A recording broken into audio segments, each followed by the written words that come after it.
Ladies and gentlemen, please welcome to the stage a breakthrough act in the Scottish comedy scene. Please welcome Mr. Richard Gadd. Come on!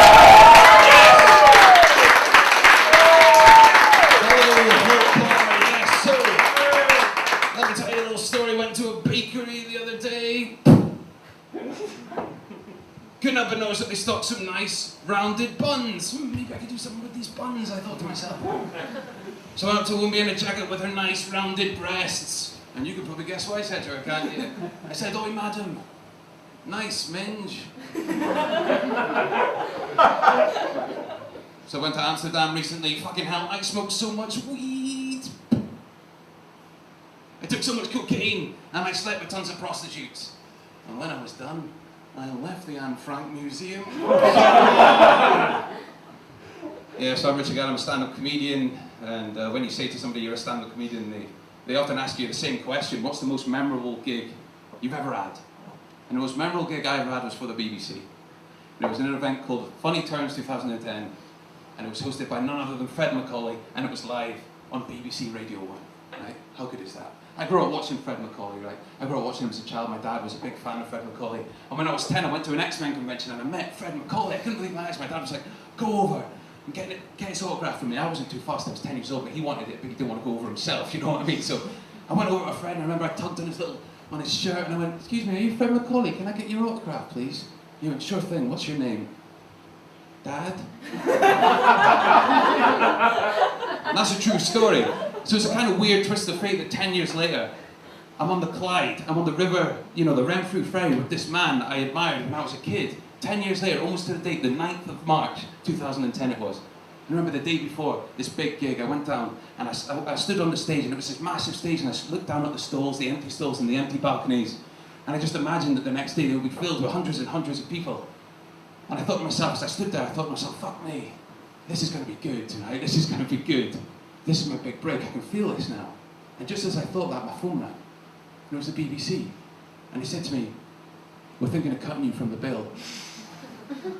Right? "I'm afraid you're not going to be on it." They said, "We've looked you up on YouTube now, and we're worried you're too explicit, you swear too much.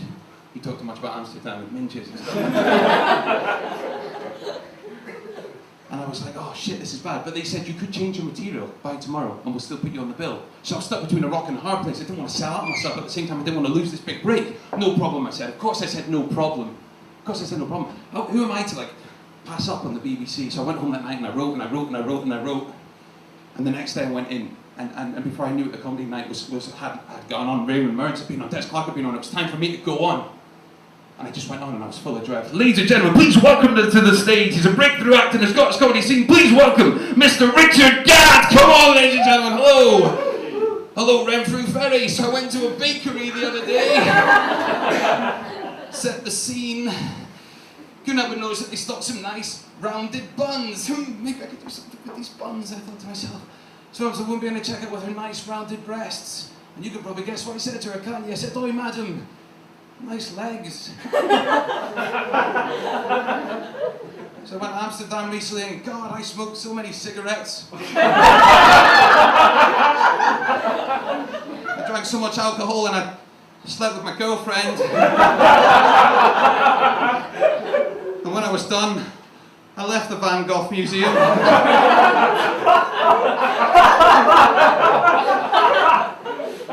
I did this 10 minutes of this unmeaningless drivel, this shit to 1,000 people, and not a single laugh.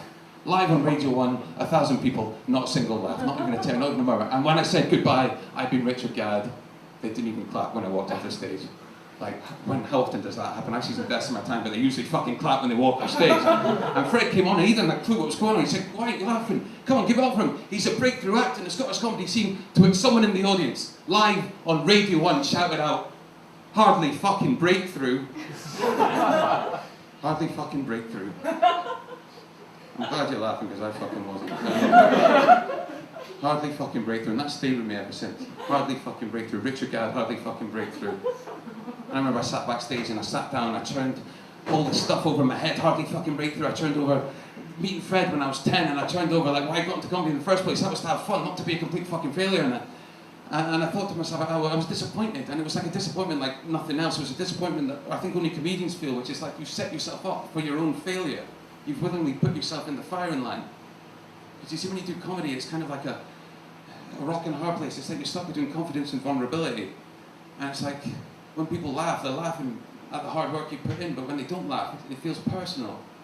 You know what I mean? A lot of people are probably wondering, why am I doing this? Why am I doing this 5-minute theatre piece just about this time I had a terrible gig? Well, it's because comedy is so often seen as frivolous, it's so often seen as superficial that somehow, sometimes, and most of the time, the real emotion and the real skill behind it is overlooked.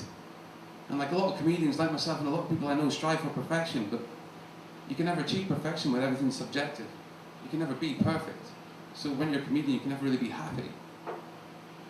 And somebody asked me the other day, they said, if you're ever on the Renfrew ferry, again, would you do it? And I said, yeah. And they said, well, would you change your set for them again? And the answer is probably yes. And I would love to say no. I'd love to give the moral message of the story to be, don't fucking sell out on yourself, whatever you do. But I would, because that's comedy. It's unpredictable. You can never just be yourself. And that's difficult, you know, and that's why it's probably one of the most challenging yet amazing art forms it is, because it's fundamentally based on desperation. Anyway, I don't want to just hit you with that as a finishing note, so I will say this: I do love comedy. I love making people laugh. I love nothing more than putting a smile on people's faces, and that's why I do it. And I'm gonna hopefully comedy will be a part of my life for the rest of my life, and that's why I do it. And maybe one day you'll turn on the Radio 1 and it'll be like Funny Turns 2026, and you hear my voice telling the woman in the bakery, "Oi, madam, nice spectacles." I've been Richard Gale. Thank you very much. Good night.